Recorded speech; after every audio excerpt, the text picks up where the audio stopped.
Visual studio code लिखना है, visual studio code. और ये एक फ्री ओपन सोर्स आईडीई है माइक्रोसॉफ्ट की तरफ से। मैं चाहूंगा सब लोग इसको डाउनलोड करें। और यहाँ पर आप लोग देख रहे हैं डाउनलोड फॉर विंडोज लिख कर आ रहा है, स्टेबल बिल्ड।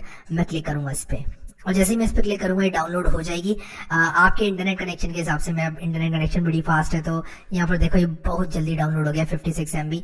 और इसके बाद आप लोग शो इन फोल्डर पे क्लिक करें, और उसके बाद ये जो डाउनलोड हुआ है इस इंस्टॉलर को रन करें। इंस्टॉलर को जैसे ही मैं रन करता हूँ ये मुझे कुछ लाइसेंस एग्रीमेंट दिखा रहा है, इसको जल्दी से हम लोग पढ़ लेंगे और आई एक्सेप्ट द एग्रीमेंट पे क्लिक करके नेक्स्ट करेंगे। उसके बाद यहाँ पर कुछ इंपॉर्टेंट बात, आप लोग add open with code to Windows Explorer file context menu पर चेक कर दें, और इस पे भी चेक कर दें, और यहाँ पर ऐड टू पाथ पे भी आप लोग जो है चेक कर दें। और जो मैंने चेक किया हुआ इन सबको चेक कर दें, और ये बहुत ज्यादा इंपॉर्टेंट है। अगर आप लोग डेस्कटॉप आइकन बनाना चाहते हैं इसको भी चेक कर सकते हैं। इसके बाद आप लोग नेक्स्ट पे क्लिक करें और इंस्टॉल पे क्लिक कर दें। जैसे ही आप इंस्टॉल पे क्लिक करेंगे आपका जो विजुअल स्टूडियो कोड है वो इंस्टॉल होना चालू हो जाएगा आपके कंप्यूटर के अंदर। और थोड़ा सा टाइम ये जरूर ले सकता है, लेकिन जैसे ही ये हो जाएगा ये हमको बता देगा, हम फिनिश कर देंगे उसके बाद, और हम VS कोड को इस्तेमाल कर पाएंगे। ये जितनी देर में हो रहा है हम लोग क्या करेंगे, एक फोल्डर में आएंगे अपने कंप्यूटर के अंदर। जैसे कि आप लोग देख रहे हैं मैं यहाँ पर एक फोल्डर में आ गया हूँ, ये हो भी गया है इंस्टॉल, तो इसको मैं यहाँ पर अभी लॉन्च नहीं करूंगा, सिर्फ फिनिश कर दूंगा। मैं यहाँ पर एक नया फोल्डर बनाऊंगा, और मैं इस फोल्डर का नाम क्या रखने वाला हूँ, complete web development boot camp, क्योंकि यहाँ पर हम पूरा वेब डेवलपमेंट स्टार्टिंग से लेकर एंड तक सीखेंगे। मैं इस फोल्डर के अंदर आ चुका हूँ, ठीक है। राइट क्लिक करूंगा और यहाँ पर आप देख रहे हो ओपन विद कोड लिख कर आ गया है। ओपन विद कोड आपका भी लिखकर आ रहा होगा। एक तो ये तरीका है इसको खोलने का, आप जैसे इस पे क्लिक करेंगे ये वाला फोल्डर जो है आपका विजुअल स्टूडियो कोड में खुल जाएगा। तो यहाँ पर आप लोग देख सकते हैं मेरा जो कंप्लीट वेब डेवलपमेंट वाला फोल्डर है ये मेरा विजुअल स्टूडियो कोड में खुल गया है। आप एक फोल्डर को विजुअल स्टूडियो कोड में खोल सकते हैं, या फिर आप सिर्फ फाइल को भी खोल सकते हैं। अगर आप विजुअल स्टूडियो कोड के साथ नए हैं तो मैं कहूंगा कि आप लोग बिल्कुल भी इसके बारे में चिंता ना करें, बस जैसे जैसे मैंने किया है वो आप करें। बाय एनी चांस अगर आपका ये नहीं काम करता है तो मैं चाहूंगा कि आप लोग यहाँ से विजुअल स्टूडियो कोड को रन कर लें, और विजुअल स्टूडियो कोड को आप जैसे ही रन करेंगे ये आपको यहाँ पर क्लिक करेंगे आप तो ऑप्शन देगा ओपन फोल्डर। ओपन फोल्डर पे क्लिक करें और उसके बाद आप जो मन चाहे फोल्डर चाहे खोल सकते हैं। मैं इसको भी बंद कर दूंगा, मैंने ऑलरेडी एक फोल्डर यहाँ पर अपने विजुअल स्टूडियो कोड में खोल लिया है। आपका राइट क्लिक बिल्कुल चलेगा यहाँ पर और ओपन विद कोड लिख कर आएगा। अगर नहीं आ रहा है तो आप लोग वापस से इंस्टॉल करें विजुअल स्टूडियो कोड। उसी के साथ साथ आप क्या करें कि अपने कंप्यूटर को रीस्टार्ट करें। ऐसा होना नहीं चाहिए, बट अगर आपका ओपन विद कोड नहीं आता है लिखकर तब आप ऐसा कर सकते हैं। अब ये हमने कर लिया। हम लोग यहाँ पर अपनी वेबसाइट्स बना सकते हैं। एक वेबसाइट क्या है, एक बहुत ही सिंपल सी वेबसाइट क्या है, एक बहुत ही सिंपल सी वेबसाइट harry.html। अगर मैं ये लिख दूं तो ये एक बहुत ही सिंपल सी वेबसाइट है। आप लोग यहाँ पर देख रहे हैं कि harry.html के बाद ये यहाँ पर इससे पहले ये लिख कर आ गया है ब्रैकेट्स, यानी कि ये एक HTML फाइल है। उसी के साथ साथ एक CSS फाइल बनाने के लिए आपको एक बहुत ही सिंपल सी CSS फाइल है harry.css, और एक बहुत ही सिंपल सी जावास्क्रिप्ट साइट है harry.js। तो ये एक्सटेंशंस है और ये अलग अलग तरह की फाइल्स हैं। अभी CSS और JS में मैं नहीं जाऊंगा, सिर्फ HTML हम लोग स्टार्ट करेंगे और जैसे जैसे टाइम आगे जाएगा हम लोग सब कुछ देखते जाएंगे। तो यहाँ पर हमने 3 तरह की फाइल बनाई VS कोड की मदद से। अगर यही 3 फाइलें आपको एक फोल्डर में बनानी होती नोटपैड की मदद से तो जरा सोचो कि आप लोगों को कितनी प्रॉब्लम होती। आपको एक एक फाइल बनाना पड़ता और उसके बाद उसको नोटपैड से एडिट करना पड़ता, फिर आपको सिंटेक्स हाईलाइटिंग भी नहीं मिलती। जैसे कि मैं आप लोगों को दिखाता हूँ जावास्क्रिप्ट में मैं यहाँ पर कंसोल लिखता हूँ तो ये देखो मुझे सजेस्ट कर रहा है, और .log लिखता हूँ तो ये इस तरह से सजेस्ट कर रहा है, मुझे बता रहा है कि किस तरह से मुझे इसके अंदर आर्ग्यूमेंट्स पास करना है। ये मैं भी आप लोगों को नहीं बताऊंगा ज्यादा, मैं सिर्फ आप लोग को दिखा रहा था कि ये मुझे सजेस्ट करता है। इसीलिए हम नोटपैड यूज नहीं करते हैं, यूज कर सकते हो बट प्रेफर नहीं करते हैं हम नोटपैड यूज करना। हम यहाँ पर ये IDE या कोई सोर्स कोड एडिटर यूज करते हैं। अब यहाँ पर वेब ब्राउजर की जहां तक बात आती है मैं आप लोगों को क्रोम रेकमेंड करूंगा, और जो गूगल क्रोम है एक बहुत ही अच्छा ब्राउजर है, बहुत ही स्टेबल ब्राउजर है। मैं इसको बहुत हाईली रिकमेंड करता हूँ। मैं इस ट्यूटोरियल में इस पूरे कोर्स में आप लोगों को यही ब्राउजर यूज करके दिखाऊंगा। मैं यहाँ पर इसी ब्राउजर का इस्तेमाल करने वाला हूँ। तो अगर आप लोग कुछ और यूज करना चाहते हैं तो फायरफॉक्स वगैरह भी कर सकते हैं यूज, बट मैं यहाँ पर ये यूज करूंगा। तो जस्ट एन FYI। उसी के साथ साथ हम लोग यहाँ पर VS कोड के बारे में थोड़ा और देखेंगे, और यहाँ पर बहुत ही जल्दी आप लोगों को बताना चाहूंगा कुछ चीजें, क्योंकि मैं यहाँ पर इस कोर्स को एक कॉम्प्रिहेंसिव VS कोड का ट्यूटोरियल नहीं बनाना चाहता। मैं आपको कुछ थोड़ा सा बता देता हूँ VS कोड के बारे में। VS कोड आपने इंस्टॉल किया, आप जैसे ही एक्सक्लेमेशन मार्क लिखते हैं, यहाँ पर एमिट एब्रिविएशन लिख के आता है, आप इस पर क्लिक करते हैं तो आपको एक बॉयलर प्लेट कोड मिल जाता है HTML का, जिसको आप आगे ले जा सकते हैं। इसको एडिट करके आप लोग अपनी वेबसाइट बना सकते हैं। जैसे कि मैं यहाँ पर टाइटल में हैरी लिख सकता हूँ। मैं ये सब चीजें आप लोग को एक्सप्लेन करूंगा। मैं बस आपको ये बताना चाहता था, जैसे जैसे आप टाइप करते हैं ये आपको सजेशन देते जाता है, एंटर मारते हैं तो ये ऑटो कंप्लीट कर देता है। और यहाँ पर एक गियर आइकन है जहाँ पर VS कोड की सारी सेटिंग्स है। अगर आप लोग इसको पहली बार देख रहे हैं तो बहुत ही डरावना सा लगता है, ऐसा लगता है कि कुछ मालूम ही नहीं है मैं कैसे यूज करूंगा, लेकिन मैं कहूंगा आदत डाल लीजिए इसको यूज करने की।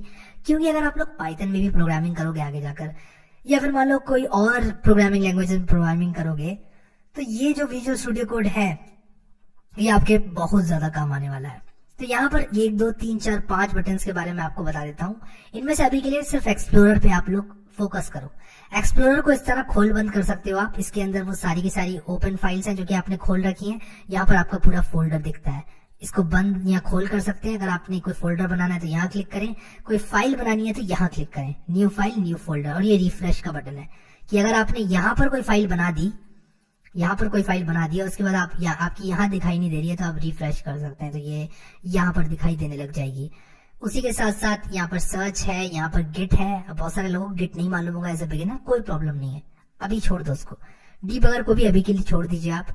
और यहाँ पर एक्सटेंशंस हैं, ये बिल्कुल ही माइक्रोसॉफ्ट में स्टोर्स की तरह, आपके एंड्रॉइड ऐप में प्ले स्टोर की तरह, बिल्कुल उसकी तरह है। और यहाँ पर आप एक्सटेंशंस को इंस्टॉल कर सकते हैं, ठीक है। तो यहाँ पर हम एक बहुत ही धमाकेदार एक्सटेंशन इंस्टॉल करने वाले हैं जिसका नाम है लाइव सर्वर। तो जैसे आप लोग यहाँ पर लाइव सर्वर लिखेंगे, मेक श्योर कि आप लोग इंटरनेट से कनेक्टेड हैं। तो मेरी ऑलरेडी यहाँ पर इंस्टॉल्ड है, लेकिन आप लोग को इंस्टॉल पे क्लिक करना है लाइव सर्वर लिखते ही। और जैसे ही आप इंस्टॉल पे क्लिक करेंगे आपकी ये जो लाइव सर्वर है वो इंस्टॉल हो जाएगी। तो मैं अभी अनइंस्टॉल करके वापस से इंस्टॉल कर सकता हूँ इसको। मैं अगर इसको अभी अनइंस्टॉल करके रिलोड करूँ और उसके बाद यहाँ पर मैं लिखूँ लाइव सर्वर, तो यहाँ पर मेरा फिर ऑप्शन देगा इंस्टॉल करने का, इस पे क्लिक करने का। और इस पे क्लिक करने के बाद दैट्स अबाउट इट, इतना ही करना है बस आपको। और जैसे आप ये करेंगे आपको यहाँ पर गो लाइव का बटन दिखाई देगा। रिलोड कर लेना अपने VS कोड को, अगर नहीं दिखाई दे तो, यानी कि बंद करके खोल लेना वापस से। बट जैसे आप इस गो लाइव पे क्लिक करते हैं तो यहाँ पर गो लाइव पे आप जैसे ही क्लिक करेंगे, मैंने क्लिक किया गो लाइव पर, ये देखो ये हैरी टाइटल का एक पेज खुल गया यहाँ पर। और बॉडी के अंदर अगर मैं यहाँ पर कुछ ऐसे लिख देता हूँ, इसको हटा देता हूँ, हैरी, और हैरी नहीं यार हेलो वर्ल्ड लिखते हैं, हेलो वर्ल्ड मैंने यहाँ पर लिखा तो देखो यहाँ पर हेलो वर्ल्ड लिखकर आ गया बिना इसको रिलोड किए। यही लाइव सर्वर का काम है, आपको रिलोड करने की जरूरत नहीं है। सिंपली आप जैसे जैसे चेंज करेंगे, हेलो वर्ल्ड की जगह आप लोग यहाँ पर हेलो हैरी करके सेव करेंगे तो यहाँ पर देखो हेलो वर्ल्ड का हेलो हैरी हो गया। तो जैसे जैसे मैं काम करूंगा वैसे वैसे यहाँ पर अपडेट होती जाएंगी चीजें। लाइव सर्वर बिल्कुल इसी में मदद करता है हमारी। और यहाँ पर VS कोड के बारे में थोड़ा और बताऊं आप लोगों को, तो यहाँ पर सेटिंग्स होती हैं, यहाँ कमांड पैलेट है, इसमें सारे कमांड्स होते हैं। अभी के लिए आप इसको छोड़ दो। सेटिंग्स पे जाऊंगा, सेटिंग्स पे क्लिक किया। सेटिंग्स पे जाने के बाद 2 तरह की सेटिंग्स है विजुअल स्टूडियो कोड में, एक यूजर सेटिंग है, एक वर्क स्पेस सेटिंग है। यूजर सेटिंग मतलब इस कंप्यूटर में जो यूजर है, यानी कि आप जो यूज कर रहा है कंप्यूटर, उसके लिए सेटिंग्स। वर्क स्पेस मतलब सिर्फ इस फोल्डर के लिए सेटिंग जो खुला हुआ है। तो कुछ चीजें होंगी जो आप चाहेंगे सिर्फ इस फोल्डर में अप्लाई हो, जैसे लाइव सर्वर। मैं किसी पाइथन प्रोजेक्ट में नहीं चाहूंगा कि लाइव सर्वर चलाऊं। यूजर सेटिंग्स में क्या है, कुछ वो चीजें जो कि आप प्रेफर करते हैं। जैसे कि मैं आप लोगों को बताऊं तो मैं माउस व्हील को कंट्रोल दबा के जूम करना चाहता हूं, तो मैं इस पर टिक कर दूंगा, zoom the font of the editor using mouse wheel and holding control. तो इसको मैं चेक करूंगा तो मैं कंट्रोल दबाकर अपने माउस का व्हील घुमाऊंगा तो छोटा बड़ा कर सकता हूं मैं फॉन्ट को। और ये मुझे बहुत ज्यादा काम आने वाली सेटिंग है मेरे लिए। तो यहाँ पर आप अलग अलग तरह से सेटिंग्स जो है वो ओवरराइड कर सकते हैं। तो जैसे जैसे आप सेटिंग्स चेंज करते जाएंगे वैसे वैसे क्या होगा कि जो आपकी सेटिंग्स है वो एक फाइल में सेव होती जाती है जिसका नाम होता है settings.json। तो यहाँ पर जैसे ही आप क्लिक करेंगे ऊपर यहाँ पर ओपन सेटिंग्स जेसन, तो यहाँ पर वो सारी की सारी सेटिंग्स है जो कि आपने ओवरराइड कर रखी है, जो कि डिफॉल्ट से अलग है। तो डिफॉल्ट से अलग सेटिंग्स आपकी यहाँ पर आ जाती है। कौन सी सेटिंग्स है? ये यूजर सेटिंग्स है। अगर आपको work space specific settings change करनी है तो वर्क स्पेस पे क्लिक करें, इसको चेंज करें। और यहाँ पर देखो मैंने जैसे ही माउस व्हील वाली सेटिंग चेंज करी तो यहाँ पर ये आ गया। कुछ चीजें ऐसी होंगी जो कि आप हर प्रोजेक्ट के साथ चाहते हैं, जैसे कि ये माउस व्हील वाली जो सेटिंग है वो मैं चाहता हूँ कि मेरे हर फोल्डर, हर प्रोजेक्ट के अंदर ये सेटिंग मुझे मिले। तो इसलिए मैंने क्या किया, एडिटेड और माउस व्हील जूम को ट्रू कर लिया यहाँ पर भी। और भी कहीं मैं कोई और प्रोजेक्ट बनाऊंगा इस कंप्यूटर के अंदर वहां भी मैं चाहूंगा कि ये सेटिंग मुझे इस तरह से मिल जाए। तो ये था सेटिंग्स। और अगर आप लोगों को ज्यादा सीखना है और वीएस कोड के बारे में एकदम नेटी ग्रिटी एकदम डिटेल सब कुछ, तो मैंने वो भी वीडियो बनाया हुआ है और मैं बताता हूँ आपको कहाँ मिलेगा। वो आपको मिलेगा मेरे पाइथन के कोर्स में। अगर आप लोग पाइथन नहीं भी सीख रहे हैं तब भी मैं कहूंगा कि आप लोग अगर चाहते हैं वीएस कोड को बहुत डिटेल में सीखना, तो ये वाला वीडियो देख लें, learn VS code in one video, VS code tutorial, ये है मेरा, प्लस पाइथन सेटअप। इसमें मैंने वीएस कोड के बारे में बताया, मोस्टली पाइथन के बारे में कम ही बताया है, तो आप लोग उसको देख सकते हैं और इसमें मैंने सब कुछ डिटेल में बता रखा है। बट यहाँ पर इस वीडियो को मद्देनजर अगर रखा जाए, HTML, CSS और जावास्क्रिप्ट की जहां तक बात रही, इतना काफी है। और कुछ आगे लगेगा ना तो मैं आपको बता दूंगा, कुछ भी हम यूज करेंगे तो मैं आपको इस कोर्स के दौरान बता दूंगा। तो यहाँ पर अभी सेटिंग्स को बंद करते हैं। एक और इम्पोर्टेंट चीज, keyboard shortcuts. Keyboard shortcuts by default होते हैं आपके VS कोड के अंदर, लेकिन आप चाहेंगे कुछ कीबोर्ड शॉर्टकट्स को ओवरराइड करना, जैसे कि मैं Ctrl+D जो है उसको मैंने रखा हुआ है, Ctrl+D मैंने रखा हुआ है अपनी लाइन को रेप्लिकेट करने का शॉर्टकट। ठीक है, यहाँ पर मैं दिखाता हूँ आप लोगों को। अगर मैं अपनी कीबोर्ड की जेसन फाइल दिखाऊं, देखो क्या होता है कि जो डिफॉल्ट कीबोर्ड शॉर्टकट्स हैं वो आपके VS कोड में रहते हैं। इसके ऊपर से अगर आप कोई और कीबोर्ड शॉर्टकट ऐड करते हो, यानी कि चेंज करते हो, तो वो आपके की बाइंडिंग्स.json में आ जाते हैं। आपकी जो जेसन फाइल है इसके अंदर आ जाते हैं। देखो मैंने Ctrl+D को रखा हुआ है as editor.action.copy lines down action। तो अब यहाँ पे कॉपी लाइन्स डाउन लिखेंगे तो यहाँ पर देखो मैंने Ctrl+D बना रखा है उसको, मैंने इसको ओवरराइट कर रखा है। बाय डिफॉल्ट ये कुछ और था, मैंने इसको चेंज किया है। इससे क्या होता है, मैं Ctrl+D दबाकर इसको रेप्लिकेट कर सकता हूँ। ऐसे ही मैं सेलेक्ट करके इसको इतनी सारी लाइन्स की कॉपी कर सकता हूँ नीचे।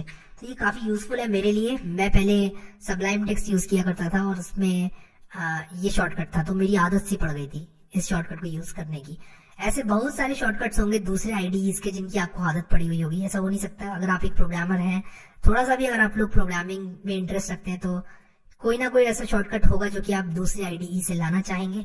उसको ढूंढें इस लिस्ट में और ओवरराइट कर लें। और जैसे आप ओवरराइट करेंगे यहाँ पर की बाइंडिंग्स.json में आपका अपने आप ऑटोमेटिकली आ जाएगा। ये फाइल आपको एडिट करने की जरूरत नहीं है। तो यहाँ पर आप इसको की बाइंडिंग को भी बंद कर दें। कीबोर्ड शॉर्टकट्स आप यहाँ पर चेंज कर सकते हैं। इसके अलावा कुछ और रहेगा तो मैं आपको बता ही दूंगा। और यूजर स्निपेट्स की बात अभी नहीं करूंगा मैं, और एक्सटेंशंस की बात हमने कर ली है, सेटिंग्स की बात हमने कर ली है।